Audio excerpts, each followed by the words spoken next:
Eh, baka na-accident niya sa bulsa. Gawa doon niya ginara yung... Pero ginagamit ni Bro Richie ang motor? Ginagamit. Magagamit nga lang eh. Gawa nung napunta sila doon sa... Kasi sabi natin, may ipahiramin niya ako ng motor sa service. Oo nga, hindi naman alam. Sinabi ko baka ngayon. Sinabi niyo ngayon, iwanan sa akin ng susi. Oh. Kumuha pa kasi ako ng permit. Dapat ano, nag-step kanina. Wala ko alam. Kaya dapat inabakan mo kasi kumakisigil sa akin, kaya maaga na.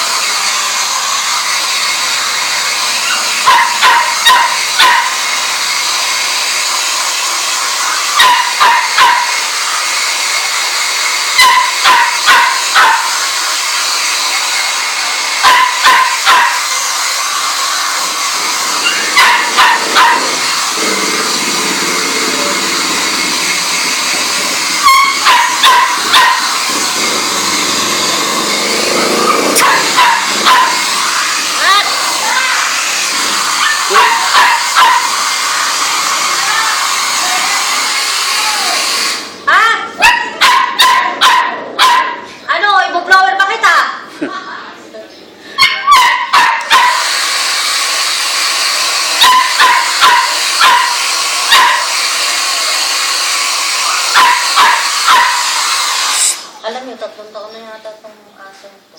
O 4. Yung isa. Karamitas. 3 taon din yan? Pagkasabay sila eh. 3 taon na sa amin. Akala ko kasi kabibili lang yan. Hindi, hindi pa nakakapagpulan yung aking kasama.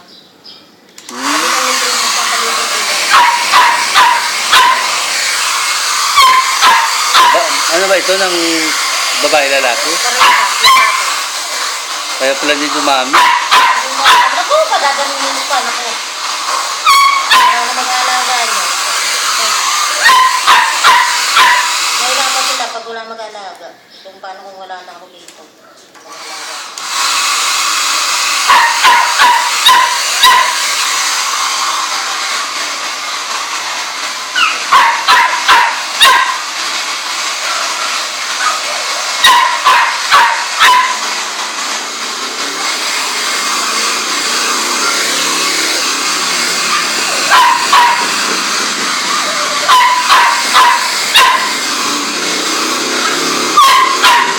Parang bata pa yung aso.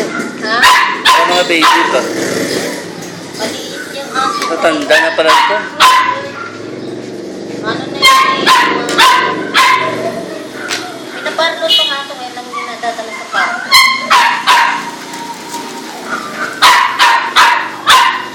Ang supply niya pala parang ano siya, parang gupit.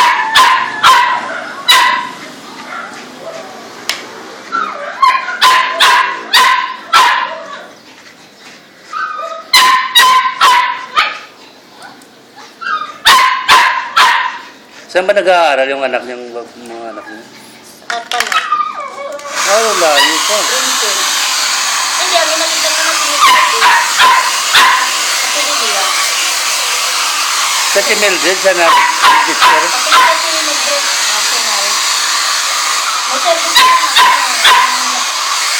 sinasabi ko.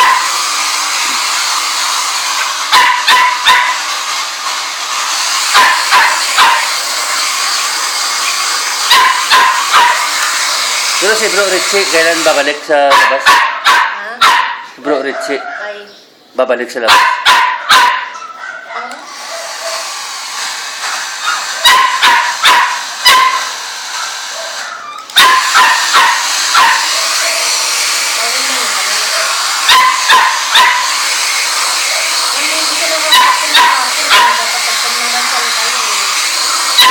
Andun ako sa Sampaloc. Kasi pagkatapos yung kumuha ng permit sa Sampaloc, doon ako natulog.